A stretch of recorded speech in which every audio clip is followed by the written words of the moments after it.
So, so I had to go to Paris, and she couldn't go. She said, I wish I can get out of work. I said, look, I know you can't go, but what I'm gonna do, when I get over there, I'm gonna FaceTime you, and we'll walk down the street together. She said, that ain't the same thing. I said, that's close you're gonna get to it. So I fly to Paris, I get over there, and as soon as I got on the plane, the guy said, Mr. Bruce, your room is not ready. Would you like to see Paris for like an hour, hour and a half? I said, no, take me where they're introducing all the new clothes and shoes.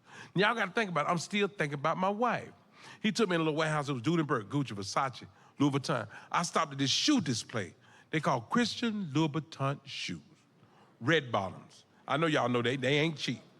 So I'm sitting here, I'm looking at them. I said, my wife, she got a few pounds. I guess I get a couple pounds and take them back.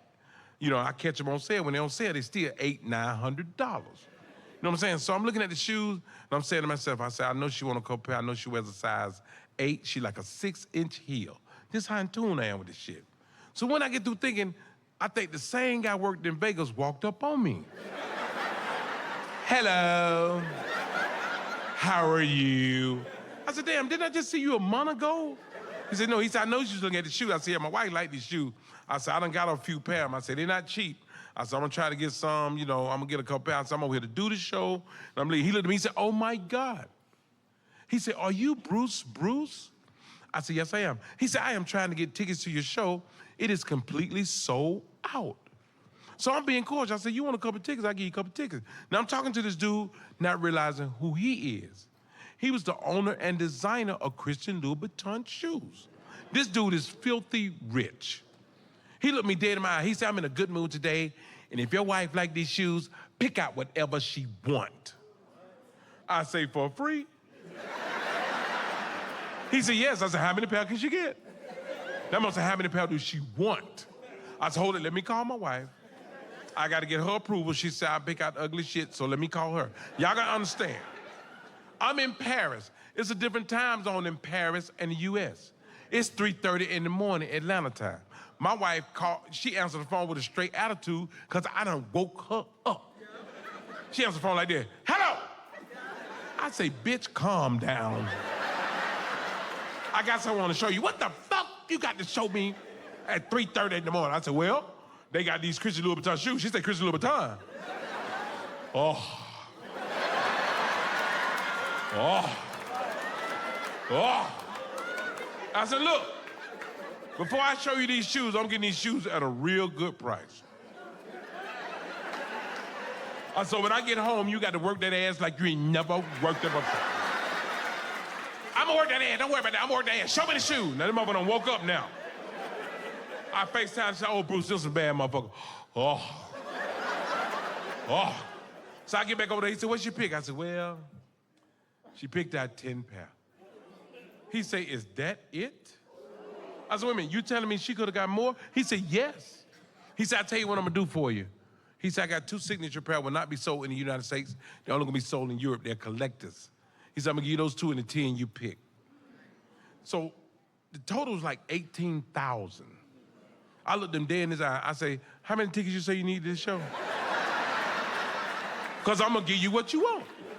Man, now he had the shoes packed up for me and everything. Man, he showed up with his friend, man. I'm talking about, it was like 4 convertible Phantoms. This mother got money. Man, I did the show went well. I fly back, I walk in the house. My wife ain't say, how was your flight? How was your show?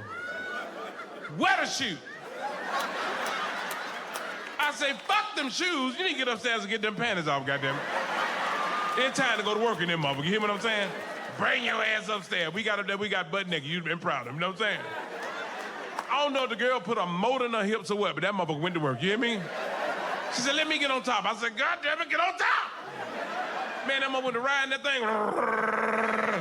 I'm in the bed. Oh. Oh. I love it when you call me Bill. Oh. Throw your hands in the air, y'all.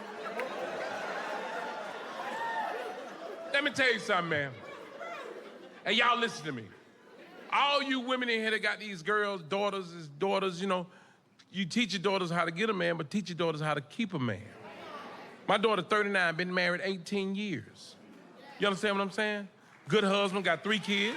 Yeah. Yeah, she's a good girl. So she lives in Charlotte. So she likes to come down to my house, her and her husband, 3 kids, because I cook. I used to be a chef. I'm a bad dude in that kitchen. You know what I'm saying? So we was in the kitchen, and I was cooking some stuff, so I looked at my daughter, because I talked to her. I don't talk at her, I talk to her. I said, are you taking care of your husband? She said, yeah, Dad. I said, no, are you taking care of your husband? She said, yeah. I said, no, are you taking care of your husband? She said, what you talking about, Dad? I said, you run that thing like you supposed to. She said, Daddy. I said, don't daddy me, you got 3 kids. You know what I'm talking about. Man, her husband called me 3 days later. He said, man, I love you so much. You got to talk to him. Don't talk at him, talk to him. Am I right? And I'm gonna tell you something. I don't lend money no more. I'm so tired of people not paying me back. But as soon as they lend you money, they want their money back. You know what I'm saying? You calling me about that little money? It wasn't little when I gave it to you. The girl I used to date a long time ago, man, ain't never paid me back. Called me, you know, how you doing? You know, I ain't heard from you in a long time. I said, this heifer wants something. You know what I'm saying? She wants something. And now she done found Jesus, so now, you know, yeah, God has been good. Oh, hallelujah. I said, look. She said, I got this new job and everything, and everything is working out real good, but I'm trying to buy a car, and I was wondering if you could lend me the money to buy a car. I said, look, every time I lend you money, you never pay it back. You know what I'm saying? No, I'm gonna pay you back. God is my, oh, glory to God, you know. So she done found Jesus, you know what I'm saying? And I said, no, I'm not gonna mess with it. I said, you never pay me back. I said, but just curious, how much you need? She said, I don't need but $2,500. I said, if it's but $2,500, you ought to have but $2,500. So I told her no. So she kept on me. About 2-3 weeks went by. I just need you to lend me this money. I said, I'm gonna try her. You know what I'm saying? Lent her the money, it was in April. I said, look, don't start paying me back to August. I said, just give me $100 a month. You know what I'm saying? So you got April, May, June, July, August. So I said, well, I ain't gonna worry about it. Man, September done came, and I thought about it. I said, she's supposed to pay me some money, start paying me money in August. I'm talking to myself, you know what I'm saying? And I called her, and it was a totally different attitude. Jesus was gone. I said, hello? Hello? I said, how you doing? I'm fine, how you doing? I said, look, I was just sitting here thinking about, I said, you supposed to start paying me $100 a month in August. I said, I thought if you had a problem, you'd call and let me know you had a problem or a situation. All you had to do was call. She said, well, I ain't got your money. I ain't gonna give it to you. What you gonna do about it? I said, what happened to Jesus? Well, I said, well, I tell you what. I said, I told you weren't gonna give me that money back. I said, don't worry about it. I said, that $2,500, I got 100,000 times. Don't even worry about it. I said, well, trust me when I tell you, you're gonna need me again. Know what I'm saying? Gonna need me again. Lo and behold, y'all, about 2.5 years later, she called me back. She back with Jesus. How you doing? I said, how you doing? You know, I just wanted to call and apologize. I didn't do right by you, and I didn't do the right thing. I should have paid your money back. I said, yeah, I didn't worry about that. I wrote that off. I said, don't worry about it. I said, how you been? I'm talking to her like I'm concerned. I said, how you been? I've been good. But what happened? I ran into a situation, and I need your help. I said, well, help for what? She said, I'm about to lose my house. I said, what? They gonna put you out your house? Yeah, God gonna make it happen, or God is gonna work on my behalf.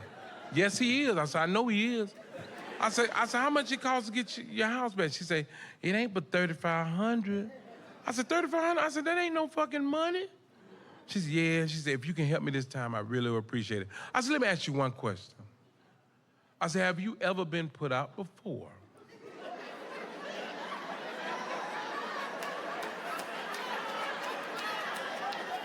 She said, no. I said, bitch, get ready.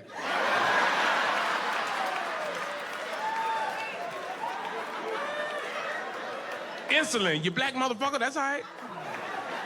I got $3,500, you don't.